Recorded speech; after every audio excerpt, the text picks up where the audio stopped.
not trying to talk, you know, but you know, when you carry on, It's what happens, we just don't watch. no, And this rate keeps going on. tell me about it. The wind. Yes. And the These wind. cases are not available for Yeah. review, which Yeah. you told me once. Yeah, they're all confidential. Well, I'm currently living in a static caravan, because we're trying to do a house in the middle of nowhere. I've been in it for 4 years now. It's absolutely hell when it's windy, and it sounds like there's pebbles being thrown at it when it's I raining. don't know what the Oh, cases it's are. just, you can't say it. I can't be sure which case. It blows They are. down. Yeah. They're the ones to decide when they're approved, and these are essentially ripples back to make sure they're in this design. Well, that is the answer. These should have been minutes. These two have been held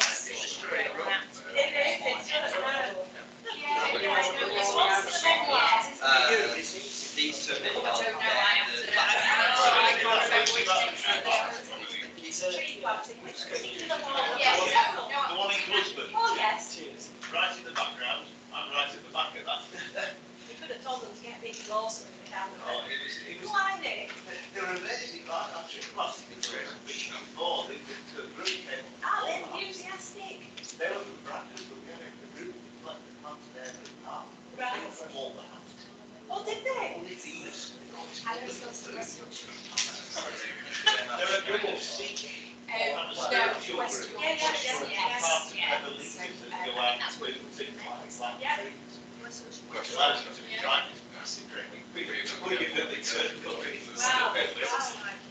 Oh, brilliant. Yeah, I bet it was, yes. I think it was a lovely little write-up. I just thought, the pictures, I mean, it said 1 or 2, but they were all right. And only had 1 or 2 people on, but, you know, the actual group picture was the right shape.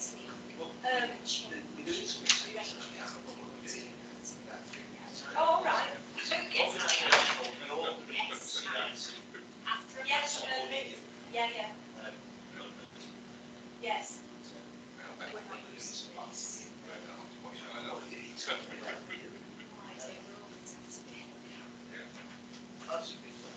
Right, is it in Tipton then? It's somewhere in Edinburgh Park. Right, right.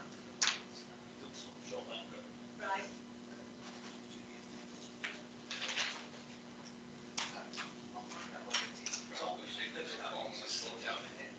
is it Derby against that? Well, no, it's Huddersfield, Derby.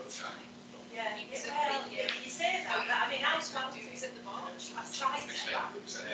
Now, about 800 to make a hedge. Yes, it really is, you know. We've got hairs cut out of that, really.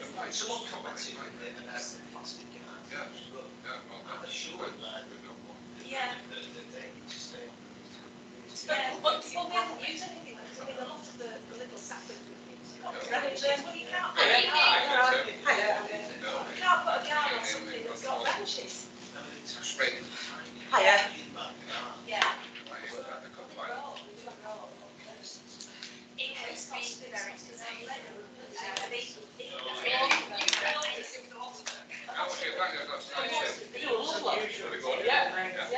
Perfection. Sorry. With apple sauce with it. The extra went to my lunch today. I need to get that recipe. I'm going to get some.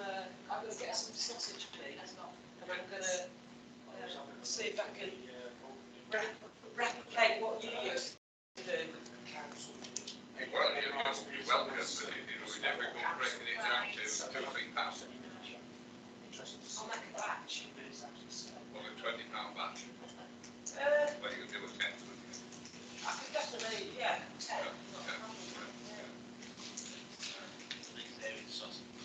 Sorry. No, we were talking about them last night. Yeah. No, last. She was going back to bangers and mash.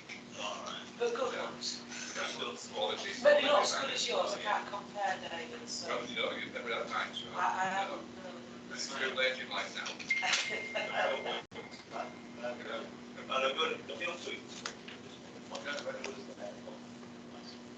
I've got plenty of pork and apple if you'd like to sample some of them, but I've not made them. Well, that's a bit disappointing if you've not been. Oh, well, it's, But no, well, yeah, I mean, I'd just like to give it a go and sell it as well. Yeah. Whether it's party or whatever. Good evening, Lisa.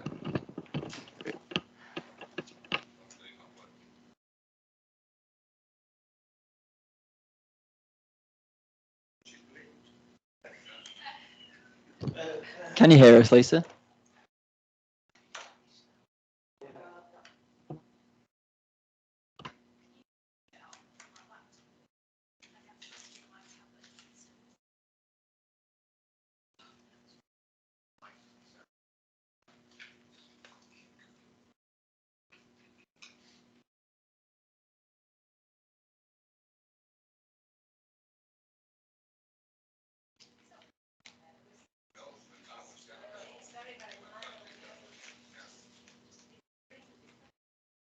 It's been a great journey, hasn't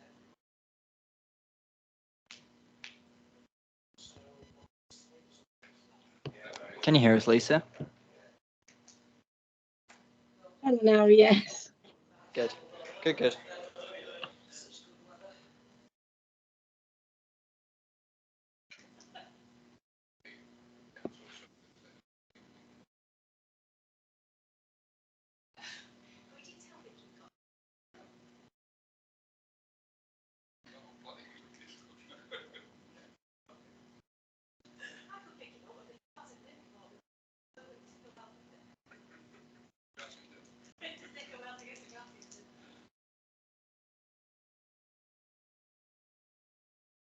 Such good weather.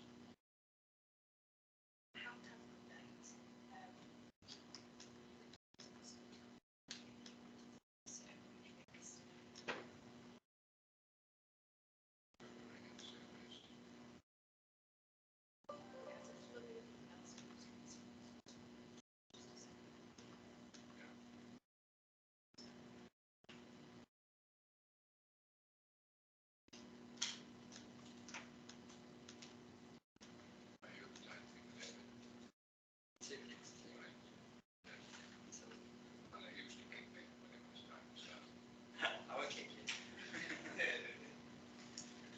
3 minutes away from the but you can't see what's on the That's wrong. Yeah, they can't trust it.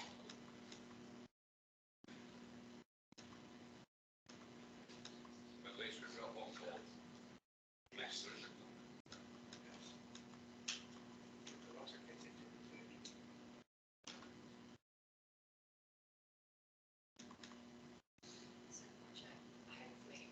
But that's fine. I'll know.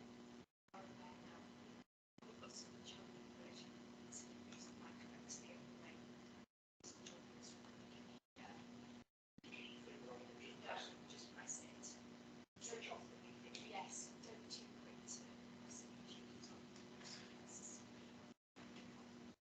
There'll be a red light when yours is on.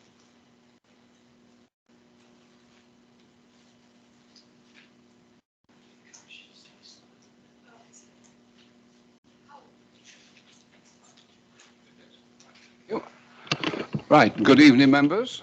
Welcome to this evening's Standards Committee. Good evening, Lisa. Can you hear us now?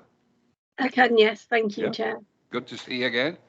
Thank you. Right, before we start, I'd like to introduce David, who is one of our new committee clerks, who's taken over from Anna.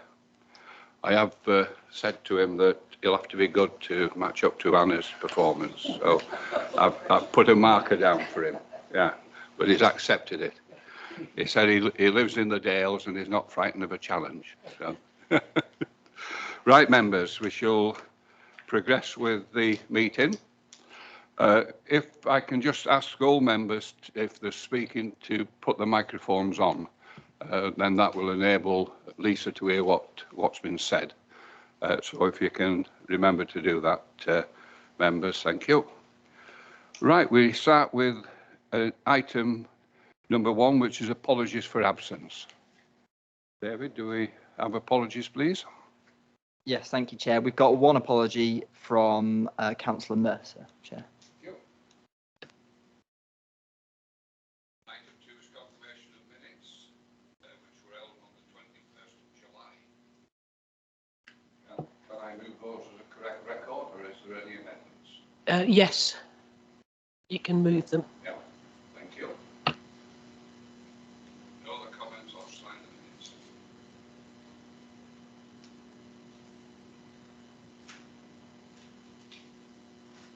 Thank you, David. Item 3 is public participation. Do we have any members wishing to speak? No.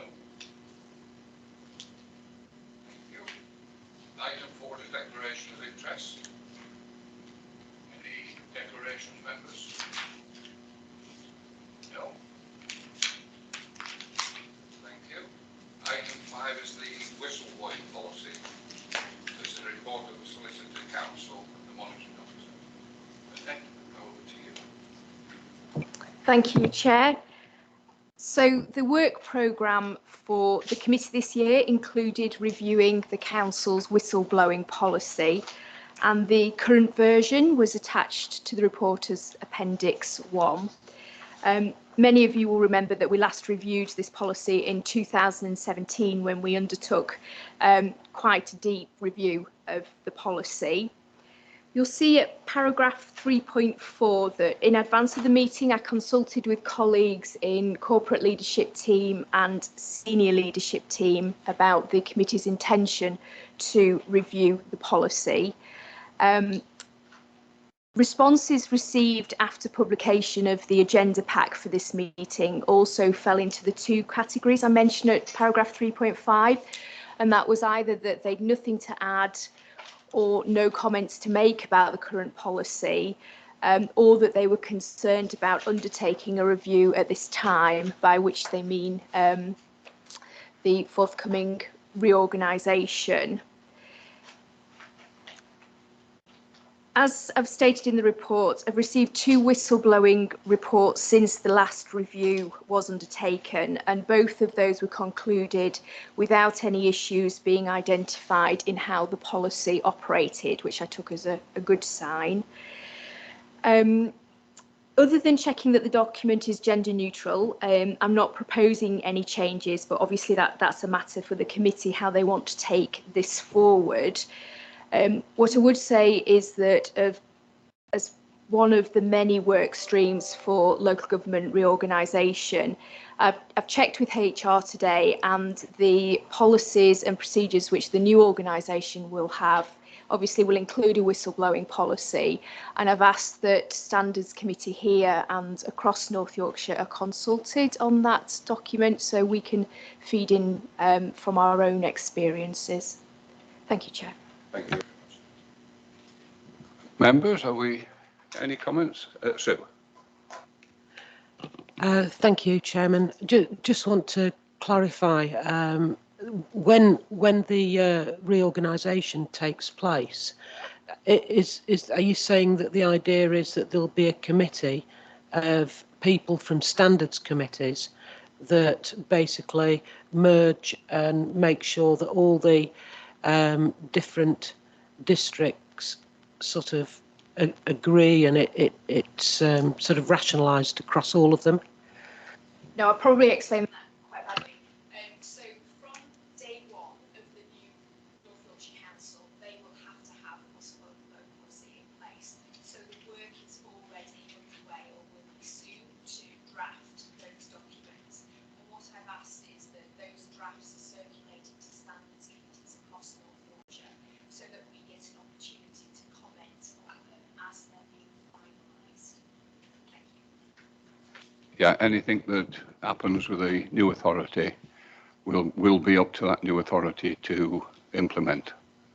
It'll not even be North Yorkshire or Craven District or Selby. It'll be the new authority that sets the policies, as I understand it. Yeah. Just asking if this is something that can be I think it's great. It's exactly what we need. We've looked at whistleblowing policies before, and my request is it good to be a template for parish and town councils? I know that Skipton Town Council approved a whistleblowing policy the other week. It would be nice if we were all sort of batting off the same wicket, really. Councillor Soloway, are you talking about the policy that Craven District currently has, or the new policy that North Yorkshire Council will have when it becomes live? I'm really talking about both, really, because obviously Craven District will cease to exist in April 2023. North Yorkshire will be the new authority, but there'll be an increased role for parish councils underneath in terms of their decision making. There'll be there's talk of them taking on other services, but they need to have policies that are in tune with the authority that's devolving those services or working with them, because we won't have the district in the middle. Yeah, what I'd like to know is if to make it easier for parishes, can they just go, that's a good policy, it's a great policy, we've said it's a good policy, can we borrow it, can we use it as a template? Agree up to the parishes. Is it at that stage that they could do that? That's the question. Well, obviously, I think ours is very good. Yes. And it's on our website, so any parish or town council could download it, and I'd be very happy for them to use it as a template. Equally, once the new authority has finalised its own whistleblowing policy, I'm happy to send that round to all the parish and town councils in our district so that they know what the Model 1 is going forward. Paul, have you any comments on it? Mr. Chair, thank you. Roger, have you any thoughts on it? No, well, I think it's certainly fit for purpose. As you say, and you've been to reported whistleblowing. So I don't think there's any need at all to go into depth in this. And I do welcome the neutral gender on it. And I think that should be in all policies. So if members are happy, we shall move the recommendation and the budget. Members are there. Thank you.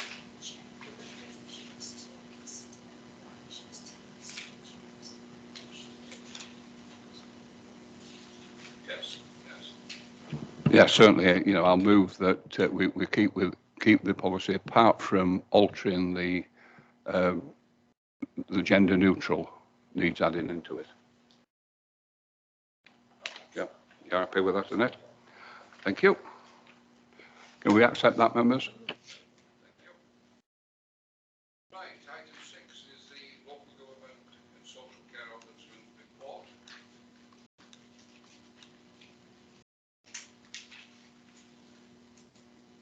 Do you want to say anything on this, Annette, before I open it up to members? I can just, yes, it's straightforward. I can just introduce it if you like, Chair. So the report is self-explanatory. I think it probably reflects the difficult period that the planning service is going through, and the letter for the coming year may also see a larger number than usual in referrals to the Ombudsman. You may be aware that the Ombudsman issued a public interest report in March 2021, where the Ombudsman found fault causing injustice. Now, ordinarily, those reports would come to this committee, but in view of the findings, which included a payment and there's no budget associated to this committee, it was agreed with the chair that the report would go directly to policy committee, and that was done. Thank you, Chair. Thank you. Yes, it is unfortunate that the Ombudsman's instructed us to pay that small amount in compensation. Policy committee quite clearly didn't think that we should be paying that. Our office was under tremendous pressure at the time, COVID. But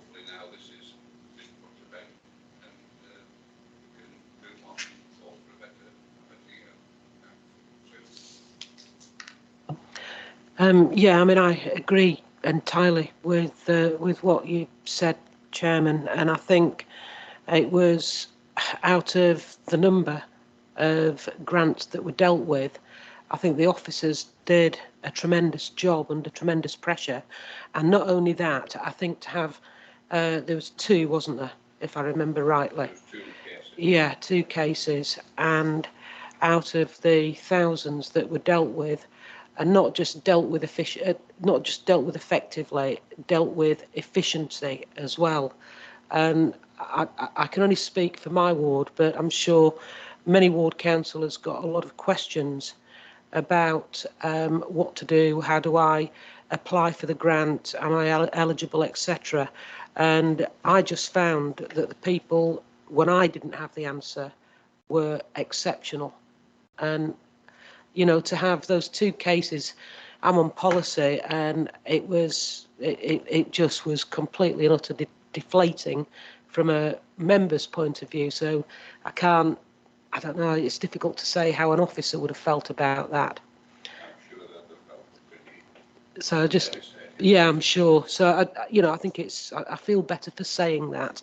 So I haven't, hopefully I've not bored anybody with that, but I just think it's important to say.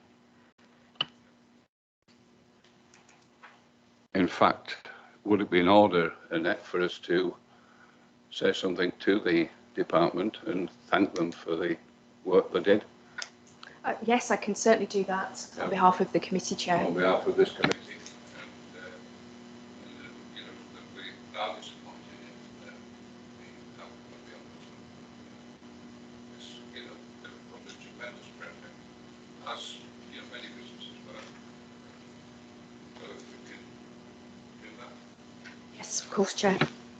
Right. Chair, just before you move on, I haven't provided any statistical data about complaints the council's received which haven't been referred to the Ombudsman. We do have another meeting in a month's time, and I was wondering if that was information that you would like presented.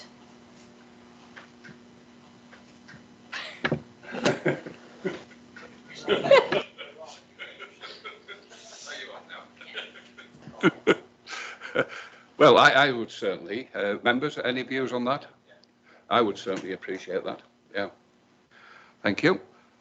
So we can accept that recommendation. Note the proposed revised planning scheme of delegation. That's the next one, isn't it? Yeah, I've moved over too many pages. Yeah. Yeah, to note the Ombudsman annual review letter. So we shall note that. Thank you. Now we move on to item 7, planning scheme of delegation. Over to you, Annette. Thank you, Chair. It's actually my new job share partner, Lisa Lord, who's doing this. Lisa, over to you then. Yes, thank you. Thank you. Can you hear me? Yes. Yeah, sorry, it's really strange. I can hear you, but you sound very far away, which I suppose you are in a way. Well, you're in Lancashire, are you? I am, yes, so it is very far away. Different time zone I'm on. I thought I could see a red rose there. I put it on Skipton Castle just. So this report is in relation to the scheme of delegation for planning, and members are asked to provide consultation response to board government.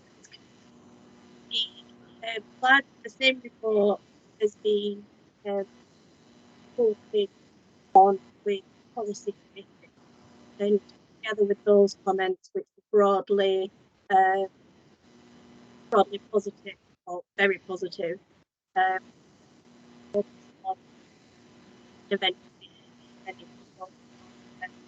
You keep breaking up, Lisa. Oh, I'm sorry.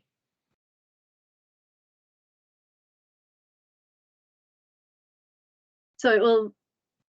Can you hear me? Can hear you now. So once, if you can provide any consultation responses, either this evening and then I can make a note of them and we can report them to Audit and Governance Committee, and they can take the views of Standards Committee on board when they make their recommendation, which will then go to Council for adoption. So you'll see that the aim is to improve the overall performance of the planning service, and this has all come about from the peer review, and it's the Planning Improvement Sounding Board have all been consulted on this, which is again the body that the group that was set up in response to the peer review. So I'm sure that you've had the opportunity to have a look. I don't know if you do have any questions, but if you've got any comments that we can report to Audit and Governance on the proposed changes, then I can make a note of them now if you want to do it that way, and make sure that they get to Audit and Governance for you. Right, thank you. That would be good, Lisa. Yeah. If you've no further input to it, Lisa, I'll open it up to members. Yeah, that's fine. If members have got any questions, I'm happy to deal with them, but if you want to. Right, thank you. Right, members, any thoughts on this? One question I do have, Lisa, and I don't know whether you can answer it. On this scheme of delegation and the 7-day notice where members can bring it to committee, how many actual applications are brought to the planning committee from members?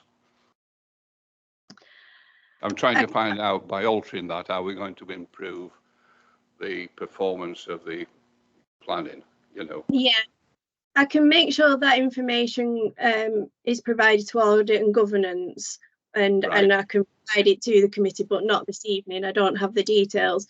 Apart from anecdotally, I can say that there tends to be at least one every committee, sometimes more. But that's just anecdotally in terms of dealing with the committee. I can get the actual figures and ensure that they're presented to Audit and Governance when they are considering all the feedback. Yeah, I should imagine there's not that many, because the planning committee don't seem to be dealing with a great deal of applications. You know, perhaps 2 or 3 a month, aren't they? 4 at the most. So, and I'm sure all those haven't been called in by members. And I just question, by altering the 7 days notice, and whether they're going to improve the performance of the planning committee, really, because that, you know, is what's been pointed at to affect it, isn't it, the performance. So it would be interesting to know those numbers. I know you're going to feed those into to audit and review, but perhaps if you could let members of the standards have those figures when you've got them, Lisa, I would certainly appreciate them. Yeah. Of course, Chair, that's fine. Yeah. Thank you. Andy. It's not really a question, it's just a remark that, yes, it is about the performance of the planning committee, but it's also about the accountability of it, because there has been, and this is why I welcome the idea that a ward, it doesn't have to be the ward member that calls it in. There has been occasions where a ward is affected by an application just over a boundary, or, you know, within the eyesight of a resident of a ward, and I think that's always been a bit of a problem before, and it actually enshrines it. You suddenly realise that actually you can't call in a planning application, even though it's more directly affecting the ward that you currently represent. So I welcome that. Yes, it is about the performance of the planning committee, but it's also about, to me, it's about the accountability and the democratic process of people being able to, well, ward members being able to, you know, act on concerns of their residents.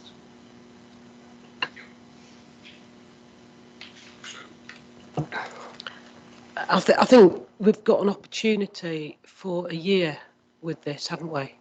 to see if it works. And I very much agree with what's already been said by yourself and Andy in terms of accountability, and we're talking about 7 days.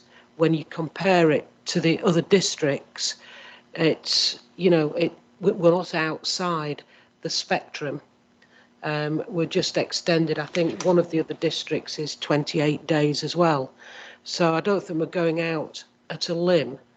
And if it gives, it just gives us a year to try it. And I don't think it's going to be detrimental. And I may be saying that a little naively because I'm not on the planning committee.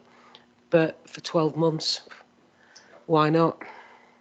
I think hopefully whatever's in our policy as a Craven District Council, take standards, policy, like the whistleblowing, etc. I would hope that the new authority, new North Yorkshire Authority, would look at those and say, well, yeah, that is good in their policy when they're drafting the new one, because it will start from day one, won't it? Yeah. Right, so we're happy for this to go to audit then. Yeah. Have you any thoughts on that, Roger? No? Okay. Yep, thank you.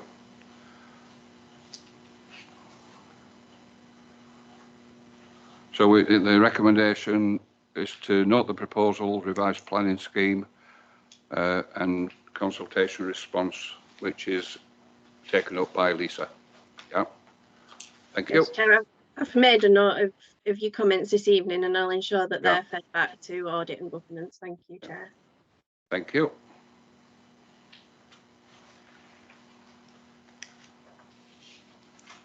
Right, we move on now to 8. This is the important one, the monitoring report, to see how we're progressing with that. Have sufficient ink in your printer, Annette? Thank you, Chair. It's the report you're familiar with. It provides an update on all the Code of Conduct complaints that have been received and are ongoing.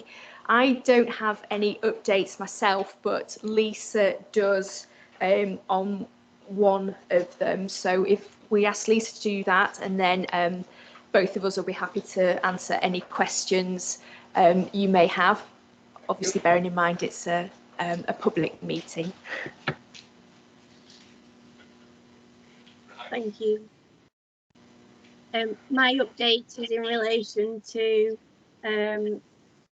complaint number 20, so 2001-20, and the comment at the time publishing the report was that the independent person comments had been received on the 20th of January 2022. I've now issued the decision notice, and it was no further action. Which one was that?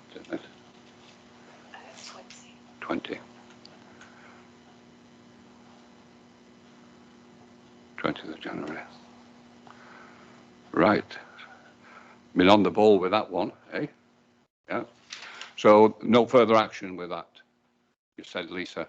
Yes, Chair. Yeah, thank you. How was all the other ones progressing, Annette? I think the majority have been dealt with. We have one investigation ongoing. We do have one that's heading towards a hearings panel. And if it's okay with you, Chair, I was just going to mention that I think as it's some time since we've done a standards hearing, it might be a good time to do some refresher training certainly for the district council members and also the parish reps as well. If that's okay, I'll go ahead and organise that, Chair. Yeah.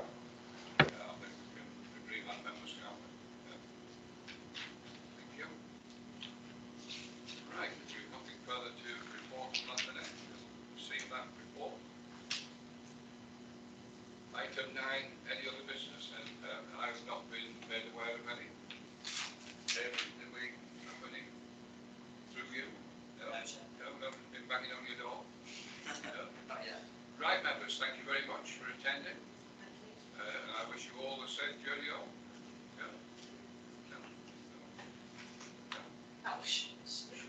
Yeah. Thanks, Lisa. That worked well. Which one's to pick, don't you, Vic? Thank you. Thank you, Lisa. Thank you. Bye. Thank you very much. Good night. Okay. Good night. Bye.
Cannot say that I've got been informed, I've taken part in